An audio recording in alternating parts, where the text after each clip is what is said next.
Je les mets au défi. Et je reviendrai là-dedans pour démonter quand je vais parler des arrêts qu'ils ont produits. Je les mets au défi. S'ils le font, monsieur le président Dadis se laissera à vous. Parce que ça ne peut exister dans aucune jurisprudence internationale, dans aucune loi internationale. Et je le dis en pesant mes mots. Et je prie que cela soit fait.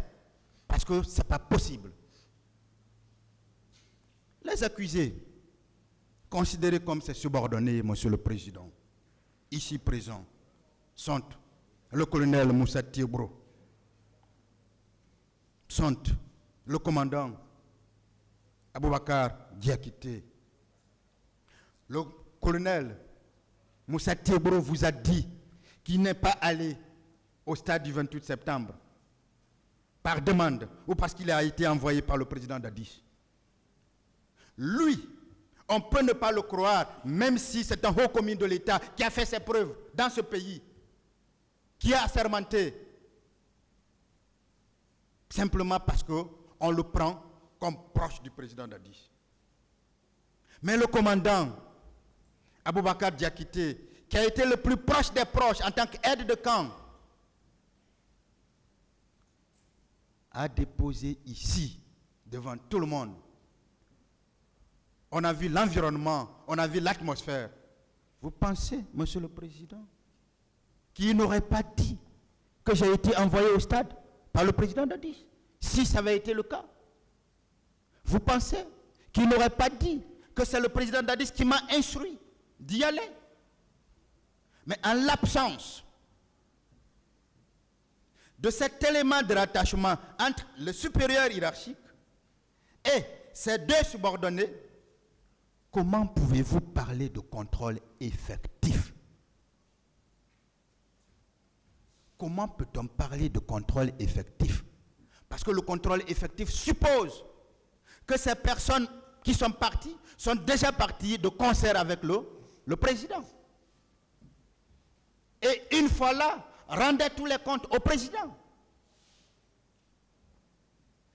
Mais au contraire, à la décharge du président Moussa Dadis Camara, rappelez-vous qu'il avait donné des instructions fermes au chef d'état-major général des armées, via le ministre de la Défense, pour indiquer de consigner tous les militaires dans les casernes, dans les camps. C'est là qu'il pouvait avoir un contrôle effectif.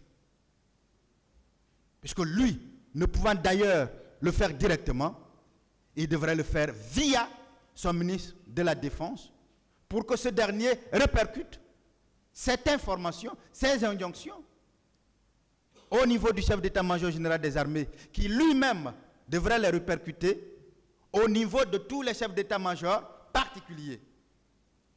Mais le chef d'état-major général des armées, monsieur le président, a été appelé comme témoin par l'accusation. Il a confirmé ses instructions.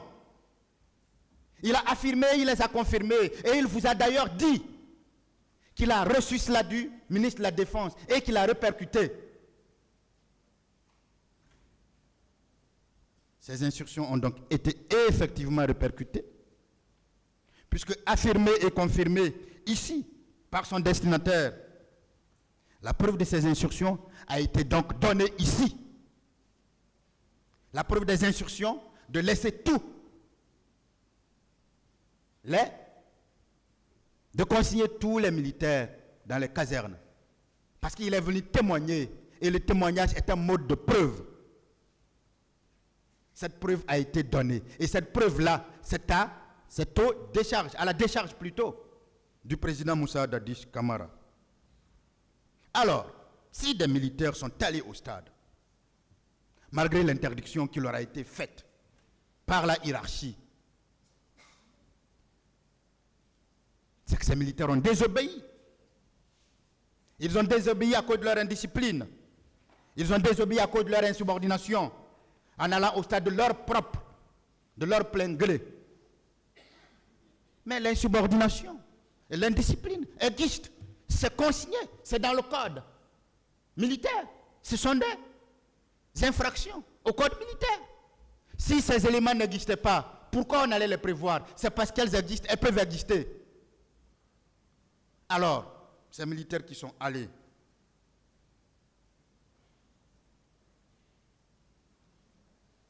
ils sont allés de leur propre gré. Surtout qu'ils n'ont jamais dit que c'est le président Dadis qui les a envoyés.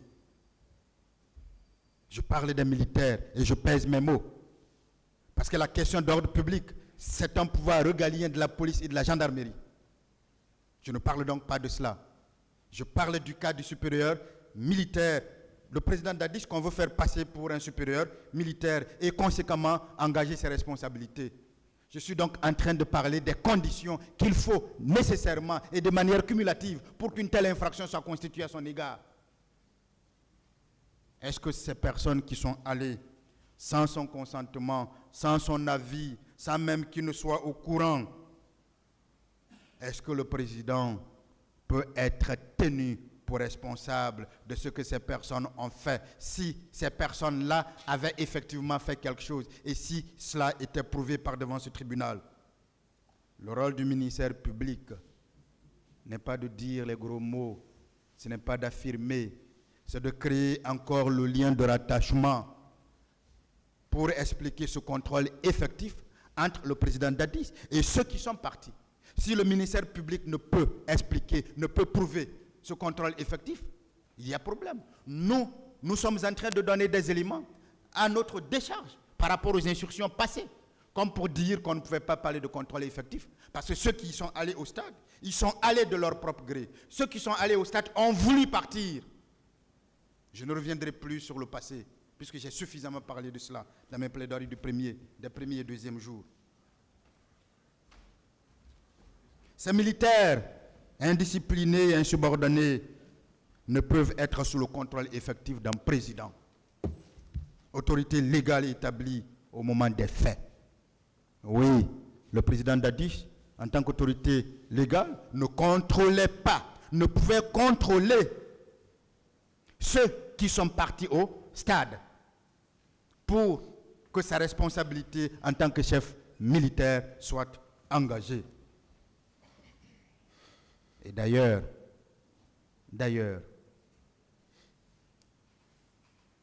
tous ceux qui sont partis ont dit qu'ils ne savaient pas. Ils ont dit qu'ils n'ont pas été envoyés par lui.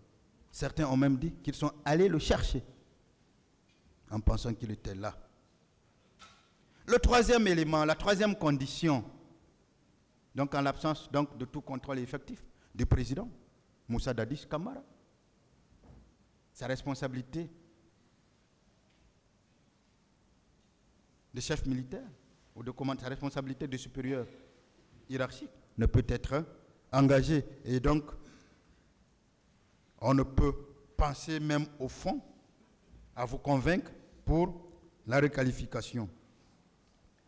Le dernier élément, la dernière condition, c'est bien la négligence de n'avoir pas pris les précautions pour éviter la commission des faits répréhensibles, de limiter leur commission ou de punir les auteurs de ces faits. J'ai été très clair sur ce point, Monsieur le Président. C'est pour ça que dans un souci de pédagogie, j'avais commencé par parler de l'abstention délictueuse avant de parler des autres faits. Abstention délictueuse où le président Dadis est poursuivi comme présumé auteur.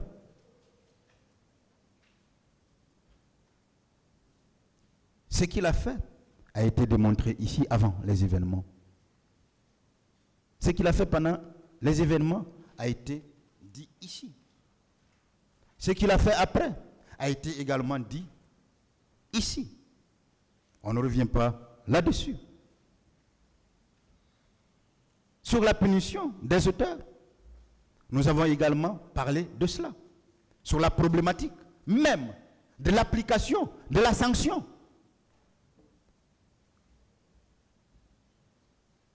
Dans le domaine militaire, qui doit prendre telle ou telle sanction? Vous savez bien que le président ne peut prendre que des sanctions graves, liées par exemple à la radiation. Et cela demande quoi? Cela demande qu'un véritable rapport, de véritables enquêtes qui lui sont présentées. Mais il n'est pas du rôle d'un président pour des mesures conservatoires qui relèvent ou du ministre de la Défense, ou des chefs d'État, du chef d'État-major général des armées, ou des chefs d'État-major particuliers, ou même des commandants d'unité. Il ne lui appartient pas de faire cela à sa place. Pourquoi on veut faire comprendre que un pays, un seul président suffit pour qu'un pays soit gouverné? Pourquoi on pense qu'un président qui est tout haut peut faire tout? Cela a été clair, Monsieur le Président. Voilà donc ces trois éléments nécessaires et cumulatifs qui permettent d'engager la responsabilité de commandement et malheureusement, qui ne peuvent exister de manière cumulative. Parce que le président a fait tout. Il n'y avait aucun contrôle. Si on pense qu'il était une autorité hiérarchique et que l'on veille encore le mettre, parce qu'il est commandant en chef des forces armées, et dire qu'il est chef militaire, toutes ces conditions ne sont pas réunies. Le sixième élément, ou la sixième raison, qui ne permettent pas de requalifier ces faits,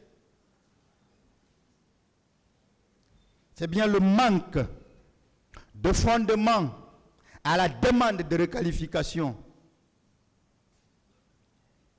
La demande de requalification, telle qu'on vous l'a présentée, Monsieur le Président, que ce soit venant des parties civiles ou venant du parquet, n'a aucun fondement. N'a aucun fondement. Les jurisprudences invoquées par le ministère public pour soutenir sa demande de requalification sont hors sujet.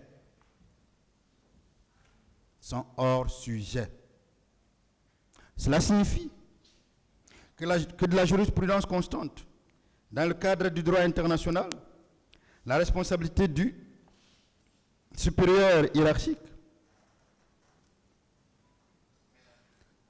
est liée uniquement au crime de guerre. Mais uniquement au crime de guerre, pas au crime contre l'humanité. Et tous les exemples donnés par le parquet sont pris dans les crimes de guerre. Pourtant, la Cour pénale internationale a 4 chefs de compétence, Monsieur le Président. Elle est compétente pour juger les crimes contre l'humanité. Premier aspect. Elle est compétente pour juger contre les crimes de guerre. Deuxième aspect. Elle est compétente pour juger contre les crimes de génocide. Troisième aspect. Et elle est compétente pour juger les crimes d'agression. Quatrième chef de compétence. Si la Cour pénale est compétente pour chacun de ces chefs de compétence, c'est parce que tout simplement, ce sont des faits totalement opposés. Ce ne sont pas des faits qu'on devrait confondre. Mais je vais vous dire pourquoi le parquet fait le semblant de les confondre. Parce qu'on veut vous induire en erreur. Nous sommes vigilants, nous ne le permettrons pas. Et nous ferons en sorte, Monsieur le Président, de vous rappeler ce devoir de vigilance que vous avez déjà, que nous savons. Le ministère public a invoqué plusieurs jurisprudences. La première, Monsieur le Président, l'affaire Yamashita Tomoyoku. Vous ne pouvez ni vous en inspirer,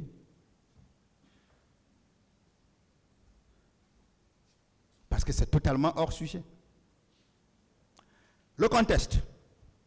Le général de l'armée impériale japonaise, Tomoyuki Yamashita, a été condamné à mort.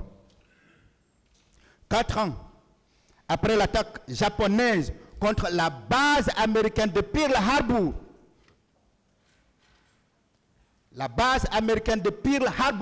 dans le Pacifique, on est donc dans un contexte de guerre, de la Deuxième Guerre mondiale. Et je vais y arriver.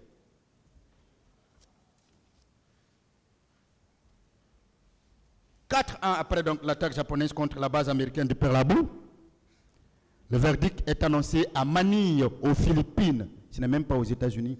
On va arriver aux États-Unis, comme ils ont voulu faire comprendre. Aux Philippines, dans le procès contre le commandant de la 14e armée impériale japonaise, le général Tomoyuki Yamashita.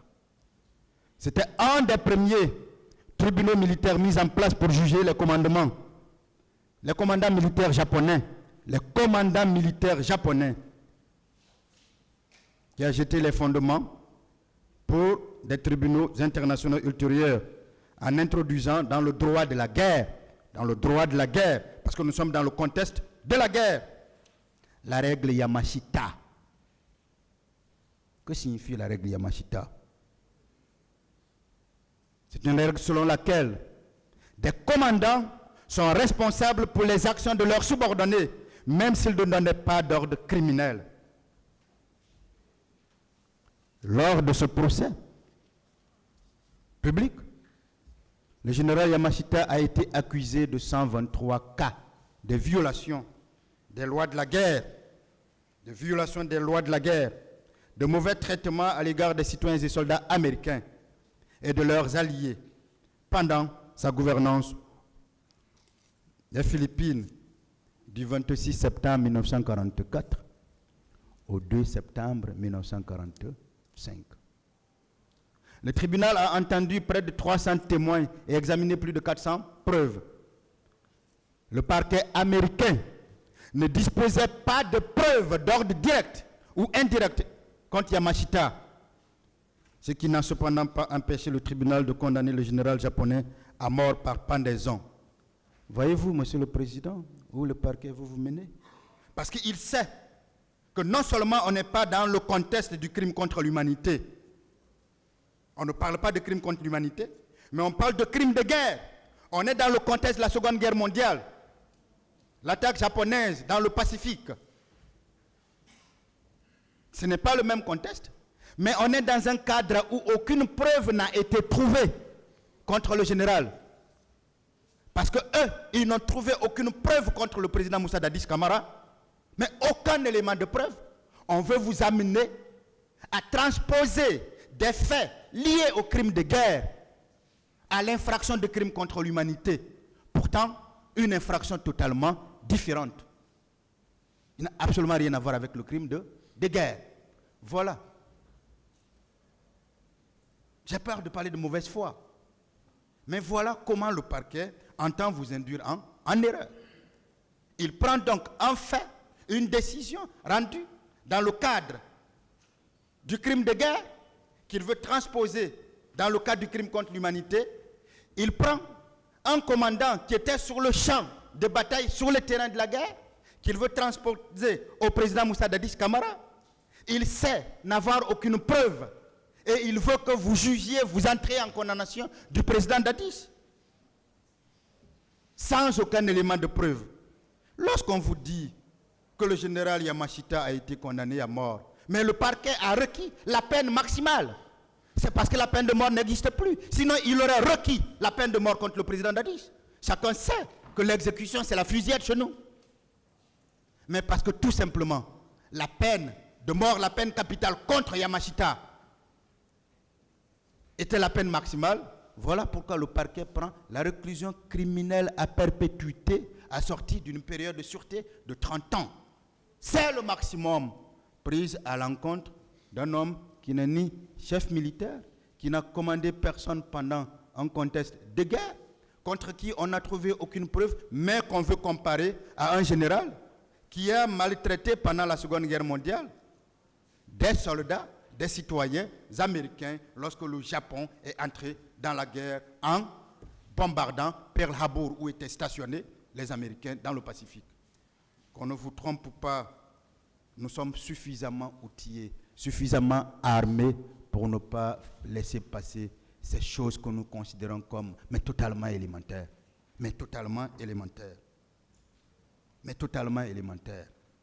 La Cour suprême des Philippines et la Cour suprême des États-Unis rejetteront l'appel de Yamashita. Et le président Truman refusera de signer le recours en grâce. C'est une situation dans un contexte de guerre. Les crimes de guerre étant des infractions différentes des crimes contre l'humanité. Les crimes de guerre sont des violations des lois et des coutumes de la guerre.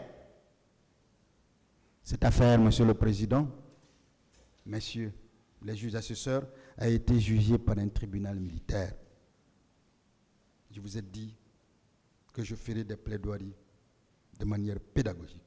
C'est pour ça que j'ai commencé par parler de ces différentes juridictions. Ce n'était pas pour vous faire perdre du temps. C'était clairement pour indiquer que votre juridiction n'est pas une juridiction militaire. Nous sommes devant une juridiction pénale, une juridiction civile qui juge des citoyens guinéens. Ce cas de jurisprudence est donc hors sujet par rapport aux événements du 28 septembre. De cette affaire, Monsieur le Président, d'ailleurs, voilà un commentaire pris dans un ouvrage intitulé « La responsabilité du commandement et pratiques pénales ». C'est publié par Jami Alan Williamson. C'est un document très intéressant. C'est ce qu'on enseigne quand on est devant les juridictions internationales, soit en tant que juge ou avocat. On ne peut pas l'enseigner, juste parce qu'on prend un code et on le lit. On ne peut pas comprendre les infractions internationales. Le parquet ne peut pas comprendre ces infractions. Donc moi, je le comprends aisément. Parce que parler de ça comme jurisprudence, ici, pour moi, ça frise l'insuffisance professionnelle. Mais le garde des Sceaux nous regarde. Sur la page numéro 1 de ce document, il est noté ceci. Le jugement majoritaire prononcé par le président de la Cour suprême, le juge Stone, avait énoncé le principe selon lequel les lois de la guerre imposaient à un commandant de corps d'armée le devoir de prendre des mesures appropriées qui étaient en son pouvoir pour contrôler les soldats sous ses ordres, afin de les empêcher de commettre des violations des dites lois de la guerre. Nous sommes en train de parler des violations des lois de la guerre. Les crimes de guerre sont différents des crimes contre l'humanité. Que cela soit compris par le parquet, par le ministère public. Les crimes de guerre ne sont pas des crimes contre l'humanité. Un exemple pris dans le cadre d'un crime de guerre pour induire un tribunal en erreur ne peut pas passer ici. Encore une fois, nous ne laisserons pas passer cela. La deuxième affaire, Monsieur le Président, je ne parlerai pas de toutes les affaires, sinon on passerait toute la nuit ici. C'est l'affaire Paul, affaire Touvier, c'est bien Paul Touvier. Le contexte encore, Monsieur le Président. Paul Touvier était un chef de milice lyonnais de Lyon, en France, qui avait commis des crimes pendant l'occupation de la France par l'Allemagne nazie. Ça encore, nous sommes dans un contexte de guerre. L'occupation de la France par l'Allemagne nazie. La Deuxième Guerre mondiale. Paul Touvier avait été condamné en France sur la base de l'article 6 portant création du tribunal de Nuremberg. Et l'article 6 du statut de Nuremberg dispose que les crimes contre l'humanité, c'est-à-dire l'assassinat, l'extermination, la réduction en esclavage, la déportation et tout autre acte inhumain commis contre toute population civile avant, pendant la guerre. Alors quand j'avais dit que l'on ne peut pas parler de crimes contre l'humanité, en situant dans son contexte, sans parler d'attaques liées à la guerre, avant ou pendant, on avait ri de l'autre côté. Les événements du 28 septembre ont été produits en l'absence de tout contexte de guerre dans notre pays. C'est-à-dire que même poursuivi pour crimes contre l'humanité, le contexte doit être ce contexte de guerre. Et l'exemple le plus probant, c'est bien l'exemple donné par le parquet lui-même. Nous ne fouillons pas ailleurs. Le président Dadis n'a jamais appelé un témoin ici. Ce sont les témoins envoyés par l'accusation qui l'ont lavé de tout soupçon, de tout indice et de toute accusation. Et il n'en fera pas. Quand on a voulu le lier à Kalea, mais on a juste utilisé les documents produits par le ministère public pour le laver. Encore une fois, lorsque on a des soucis et qu'on est sain d'esprit, le président Dadis est un homme sain d'esprit, l'aide vient de tous les côtés, là où on ne s'attend pas. Et ici, l'aide est en train de venir du ministère public lui-même qui poursuit. Alors, avant ou pendant la guerre, ou bien les persécutions pour des motifs politiques, raciaux ou religieux, lorsque ces actes ou persécutions, qu'ils aient constitué ou non une violation du droit interne du pays, ou ils ont été perpétrés, ont été commis à la suite de tout crime rentrant dans la compétence du tribunal ou en liaison avec ce crime. Voyez-vous, Monsieur le Président, Touvier, poursuivi pour avoir été responsable de milices à Lyon, pour avoir travaillé pour l'Allemagne nazie. Son cas a d'ailleurs fait feu en France, puisqu'il avait été gracié par le président Pompidou à un moment donné. Mais d'autres infractions avaient été trouvées contre lui, et donc il a été poursuivi et condamné. Il faut savoir que le tribunal de Nuremberg était un tribunal de guerre. Donc tous les jugements faits sur la base des règles qui instituent ce tribunal de Nuremberg s'inspirent, restent dans un contexte de guerre. C'est donc le contexte de guerre qui a prévalu à la poursuite de Paul Touvier et à sa condamnation. Ces faits étant commis pendant la période de guerre.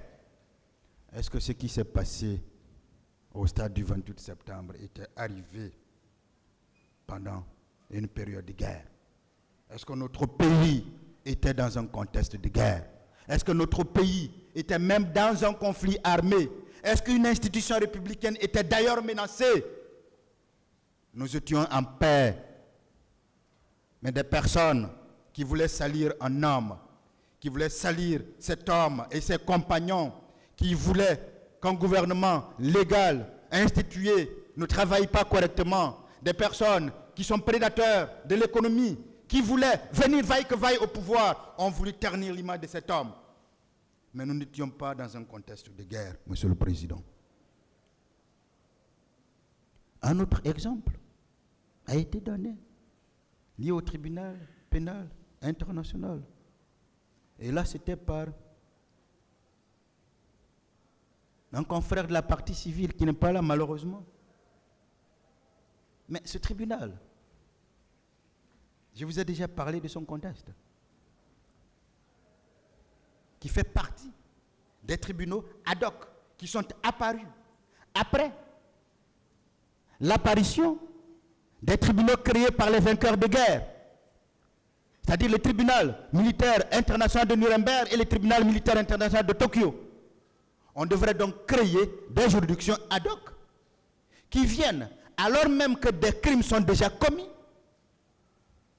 des personnes sont présumées responsables de ces crimes-là, mais en l'absence de toute loi, on vient, on crée des lois, on crée des juges, et ces juges les jugent.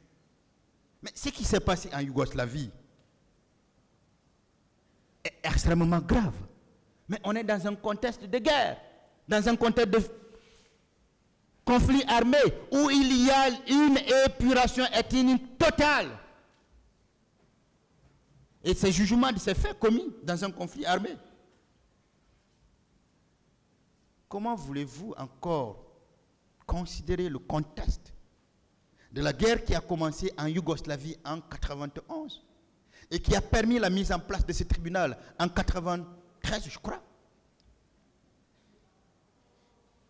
Quand l'ONU a décidé de prendre ses responsabilités, comment peut-on vouloir comparer ce contexte-là au contexte lié au cas guinéen? Les épurations ethniques n'ont rien à voir avec ce qui s'est passé. Les épurations ethniques, ce sont des génocides. Si c'est prouvé, et ce qui s'est passé au Rwanda, un confrère de la partie civile n'a pas arrêté de parler des génocides. Parce qu'encore une fois, ils veulent tellement se fonder sur le rapport d'enquête internationale que même ce rapport a eu la peine de retenir le crime de génocide. Parce qu'une certaine Mariam Sy, seule, a voulu faire comprendre aux enquêteurs que les militaires tiraient sur les femmes claires. Contre-vérité. Mais contre-vérité. Yougoslavie, c'était un théâtre de guerre. La Guinée n'était pas un théâtre de guerre. Yougoslavie, c'était un conflit armé. La Guinée n'était pas un conflit armé. Qu'on ne confonde pas. On a pris des exemples sur le sud Kivu, le nord Kivu, ce pays je le connais très bien. Mais nous entendons tous les jours. Là, nous sommes en théâtre de guerre, où il y a l'implication de milices. On sait qu'il y a des tribunaux militaires qui siègent. Il y a également l'application du droit de la guerre. Pourquoi là où il y a théâtre de guerre, implication des milices, jugement du tribunal militaire, droit de la guerre, pourquoi on veuille confondre cela, comparer cela à ce qui s'est passé au stade du 28 septembre? Il y a enfin l'affaire Sénabré. Et là, je vais revenir là-dessus un peu longuement.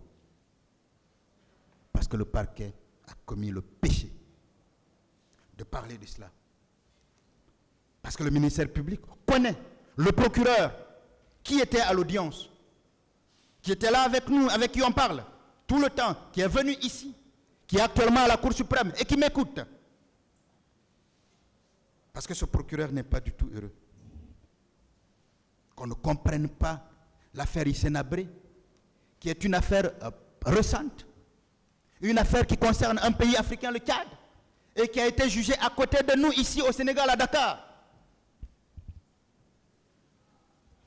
Qu'on en fasse allusion dans un procès public aussi médiatisé, sans se préparer, alors même que le travail a été scindé en 3 parties. Cela fera plus de bientôt 4 jours que je suis en train de parler. Alors que là, on a eu une journée divisée par 3. Mais qu'on ne prenne pas le soin de vérifier ce que l'on doit avancer pour des faits aussi graves qui sont poursuivis, nous ne pouvons pas accepter cela. Parce que nous ne pouvons pas accepter que l'image de notre justice soit en jeu. Je suis acteur de la justice à part entière. Tout ce qui peut aller contre l'image de cette justice, je m'en relève. Surtout quand c'est dirigé contre un homme honnête que je défends. Le 20 juillet 2015, M. Sénabré était jugé à Dakar pour crime contre l'humanité, crime de guerre et crime de torture. Je précise ces 3 chefs d'infraction parce que le parquet veut vous tromper pour la responsabilité de commandement. 3 chefs d'inculpation, crime contre l'humanité, crime de guerre, crime de torture. C'est un jugement fait par la Chambre africaine extraordinaire d'assises. Le jugement a été rendu le 30 mai 2016. Du procès de Sénabré, il y avait eu une instruction ouverte et in fine, la chambre d'instruction a renvoyé Sénabré devant la chambre d'assises pour notamment crime contre l'humanité. L'intérêt ici réside dans les principales étapes d'instruction suivies. Monsieur le Président, nous parlons d'instruction. Dans le cadre de crimes contre l'humanité, nous parlons donc d'instruction. nous parlons d'enquête, nous parlons d'obligation que l'on veut exclure ici pour vous parler de requalification. Sur le document comporte 578 pages. Le parquet aurait dû les lire. J'ai tout lu. Et c'est pour ça que je vais vous noter des pages de ce document.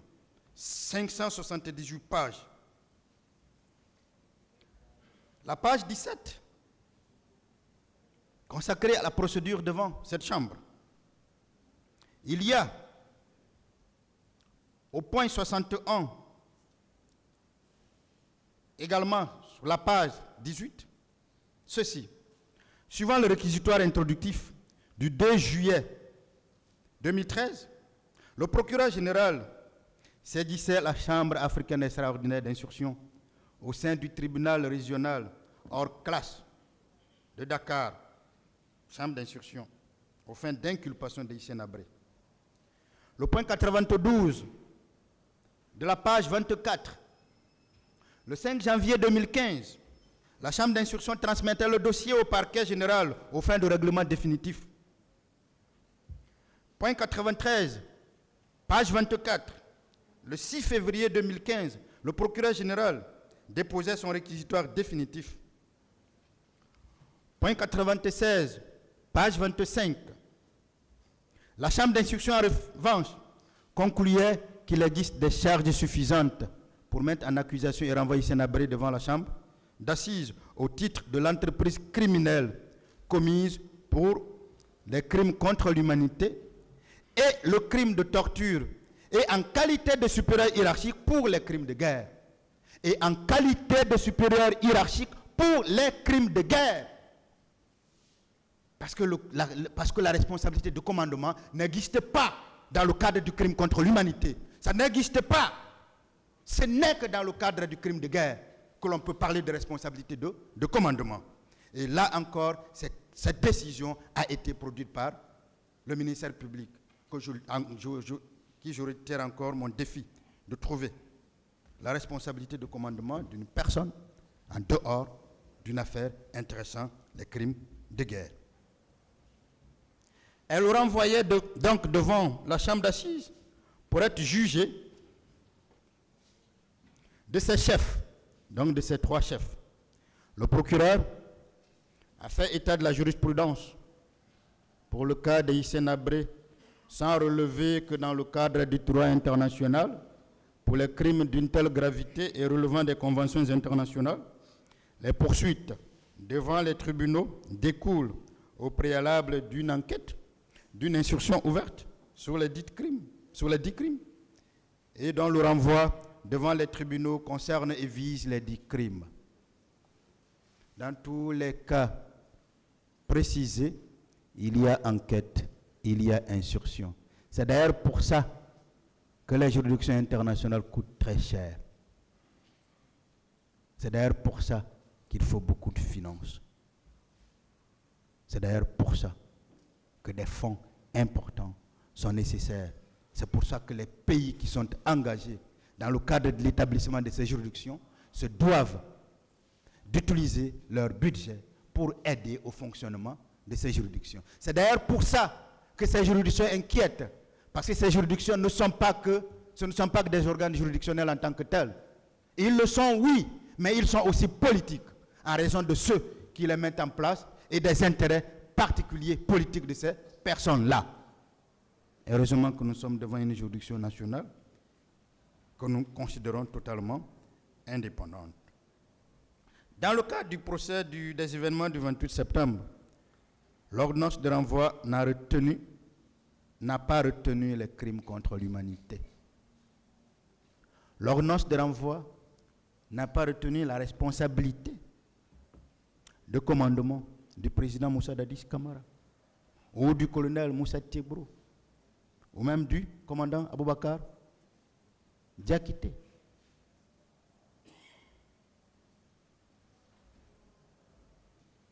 L'ordonnance a retenu des infractions de droit commun que nous connaissons. Si le parquet le ministère public veut la requalification en ces crimes-là, que le parquet, qui sait que la poursuite est conditionnée par les enquêtes, fasse des enquêtes, fasse une instruction. Mais qu'il ne profite pas de l'absence en sa possession d'éléments probatoires suffisants pour étayer sa poursuite, pour se servir du tribunal. Nous n'accepterons pas cela. Par ailleurs, Monsieur le Président, Messieurs les juges assesseurs, dans le procès Hissène Habré, on ne demandait pas à la Chambre africaine extraordinaire la requalification. Non. Dans l'affaire Yamashita, on ne demandait pas la requalification. Dans les affaires au Congo, on ne demandait pas la requalification. Dans l'affaire Touvier, on ne demandait pas la requalification, car les faits des crimes et autres étaient visés dans l'acte de renvoi qui découlait de l'instruction. Mais aussi, parce que la requalification supposait la reprise de l'enquête, la reprise de l'instruction, pour être apporté devant un tribunal criminel. Concernant la jurisprudence à opposer, et nous voulons aider le parquet, il aurait fallu que le procureur, que le ministère public ici présent, présente des cas de jurisprudence où une juridiction de jugement criminel avait fait droit à une demande de requalification pour des faits de crimes relevant du droit international. C'est ce qu'on attendait de ce ministère public. Qu'il vous présente des exemples de décisions, même pas rendues par les juridictions internationales, mais les juridictions nationales, où la requalification a été demandée et que le tribunal a accédé à telle requalification. Dans le cas d'espèce, les crimes contre l'humanité. Mais cela n'a pas été fait. Pourtant, c'était le rôle du ministère public. C'était cela son rôle. Ce n'était pas de vous livrer des décisions qui n'ont aucun lien avec ce procès. Son rôle était de vous dire, puisqu'il demande la requalification, Monsieur le Président, Messieurs les assesseurs, voici un exemple d'affaire, de jugement dans laquelle il a été demandé au juge de procéder à telle requalification de tels faits en crimes internationaux, crimes contre l'humanité ou haute responsabilité de commandement. Mais il ne l'a pas fait. Il ne l'a pas fait parce qu'il ne pouvait pas le faire. Il ne pouvait pas le faire parce que ça ne peut pas exister. Le président, Moussa Dadis Camara, ayant donc, j'avais dit que j'allais avec le raisonnement du ministère public, donc ayant donc la qualité de chef militaire, parce que le parquet pense qu'en sa qualité de commandant en chef des forces armées, il est devenu chef militaire, sa responsabilité éventuelle comme supérieur hiérarchique, qui est donc sa responsabilité de commandement en tant que chef militaire, ne devrait être liée au crime de guerre, pas au crime contre l'humanité. Vous n'êtes pas saisi. On ne vous demande même pas de requalifier des faits en crime de guerre. On vous demande de requalifier des faits en crime contre l'humanité. Lequel fait de crimes de guerre ne figure pas dans la demande de requalification.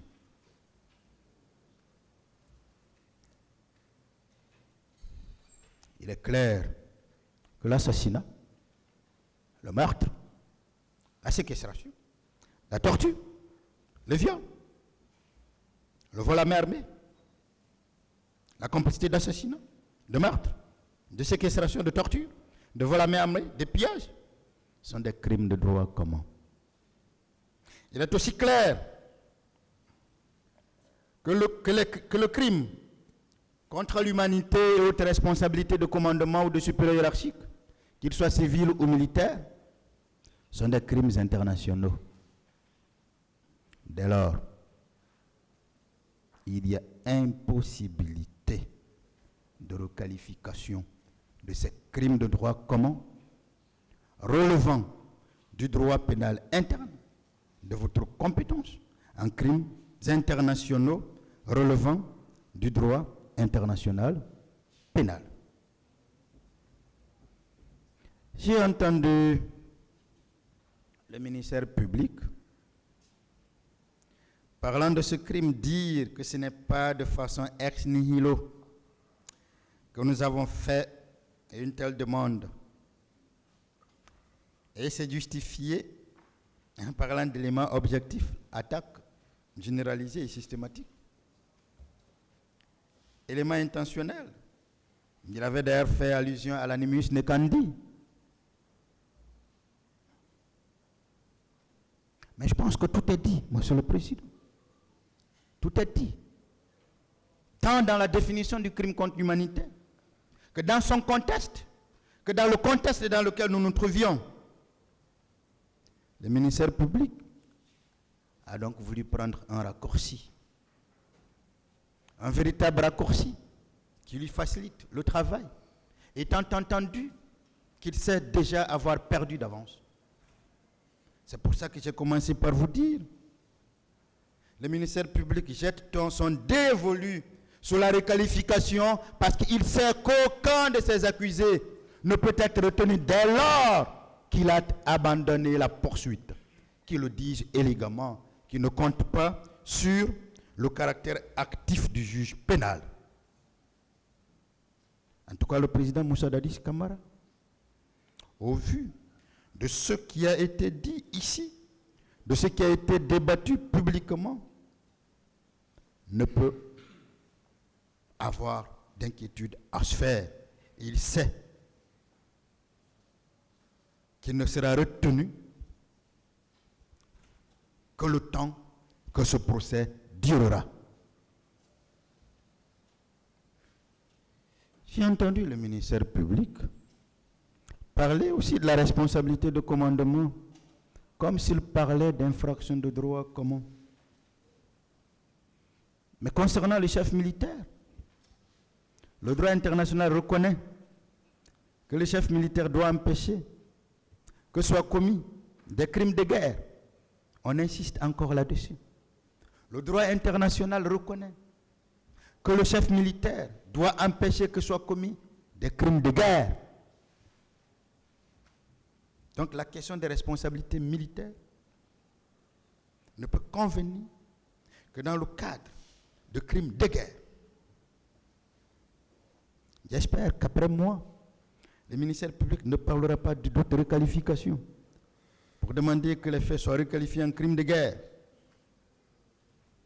Les devoirs des commandants aux conflits armés, encore, quand on parle de commandants, on parle de conflits armés. Et les devoirs des commandants relativement aux conflits armés sont clairement énoncés à l'article 87 du premier protocole additionnel aux conventions de Genève. Protocole additionnel sur la réaffirmation et le développement du droit international humanitaire applicable dans les conflits armés. Protocole additionnel adopté le 8 juin 1977 et entré en vigueur le 7 décembre 1978. Si ce sont des crimes de guerre, on doit donc se référer notamment aux conventions de Genève de 1949 et au protocole additionnel dont je viens de parler. Les conventions de Genève et leur protocole additionnel contiennent les règles essentielles sur le droit international humanitaire qui fixe les limites à la barbarie de la guerre. Nous ne sommes pas dans ce cadre, monsieur le ministère public. Nous ne sommes pas dans ce cadre des parties civiles. Le procureur, le ministère public, a demandé la requalification des faits en crime contre l'humanité définis dans le statut de Rome et requis des peines pour ces faits, sans citer la moindre base légale. Les bases indiquées sont ces jurisprudences-là. Je n'ai pas voulu parler de l'affaire Barbie, parce que chacun sait que l'affaire Barbie remonte encore à la Seconde Guerre mondiale et que c'est lié à un contexte de guerre.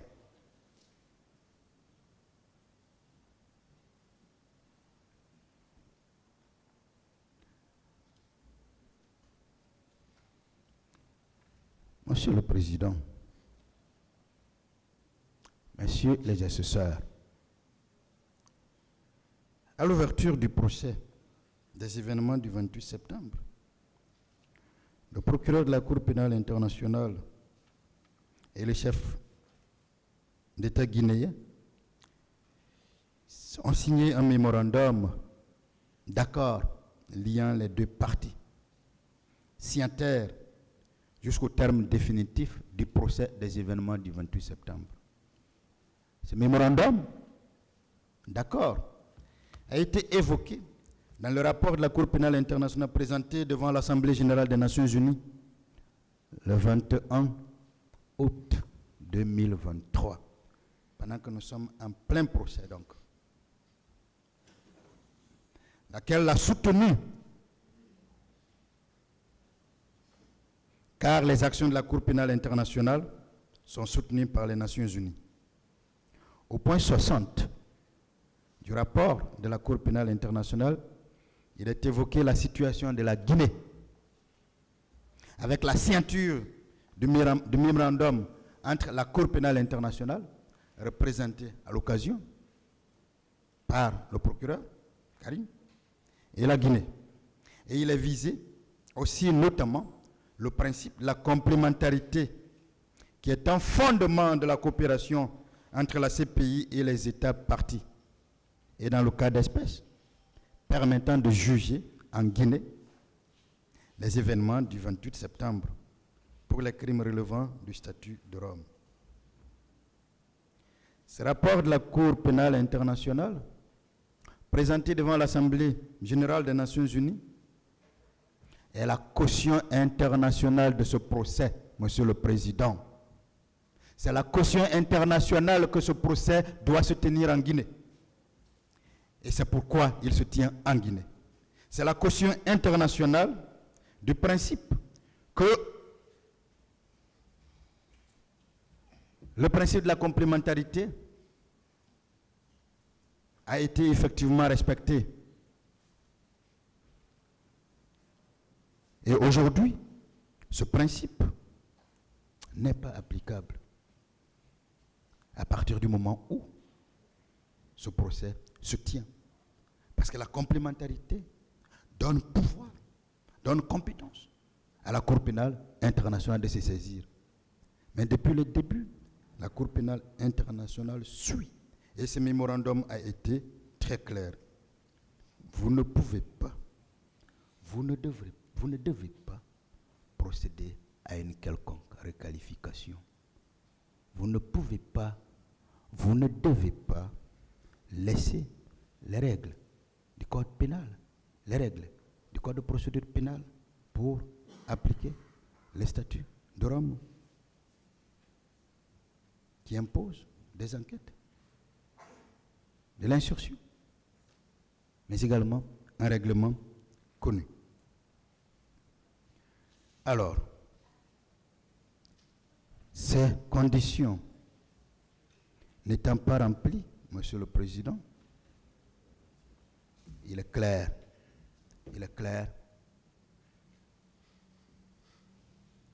que vous ne pouvez pas procéder à la requalification. Par ailleurs, et pour terminer, pour clore ce chapitre, dans ce dossier de la procédure, le parquet a déjà posé des actes écrits pour demander la requalification. Parce qu'au tout début, rappelez-vous, il était question d'inculpation pour crime contre l'humanité. Le parquet avait donc écrit. Si la parole est libre, l'écrit est serve. Ces écrits-là se trouvent dans le dossier et lit ce parquet. Mais si le parquet fait autre chose, vous comprenez plus facilement la contradiction, la peine avec laquelle il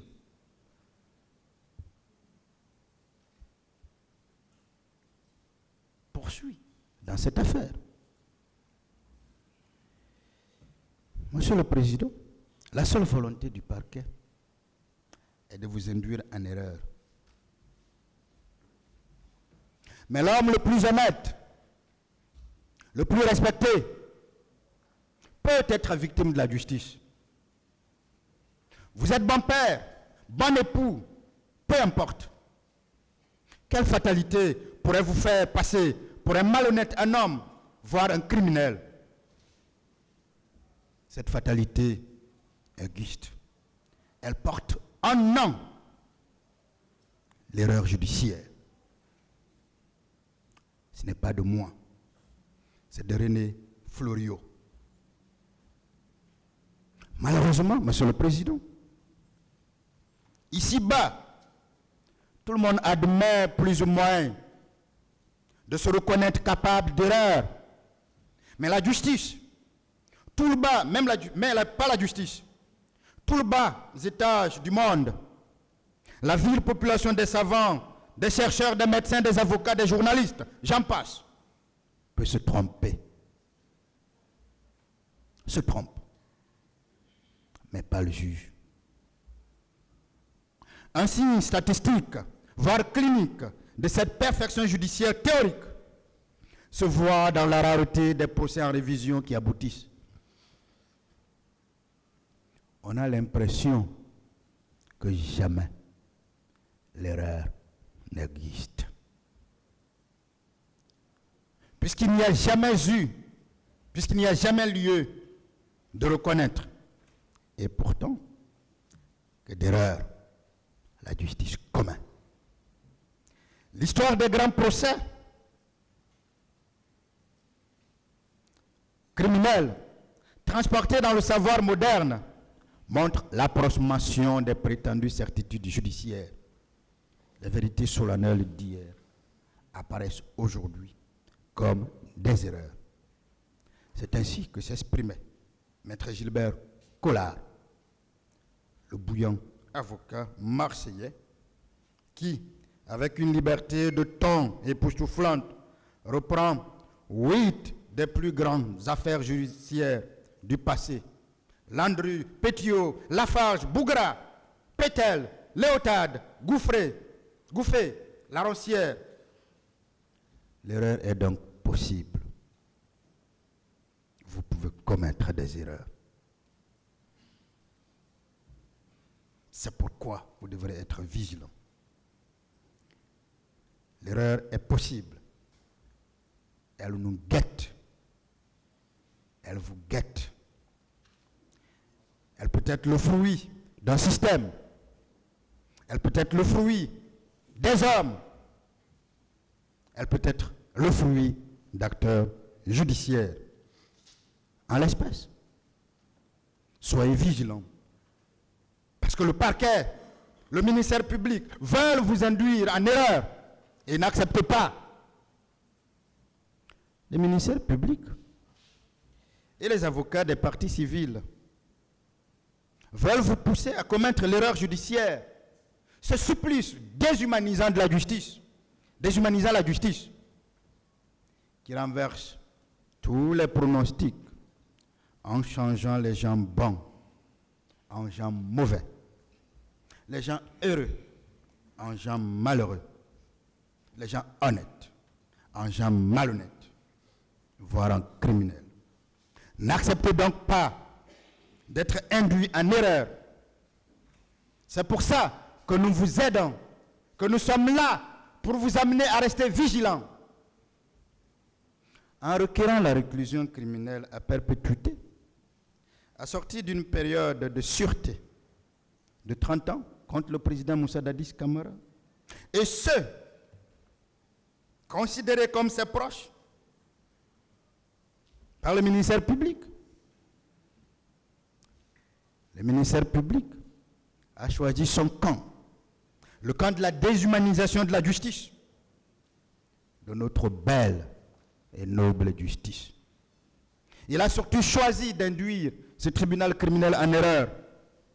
Il a épousé le comportement d'un de ses prédécesseurs, qu'on appelle Antoine Quintin.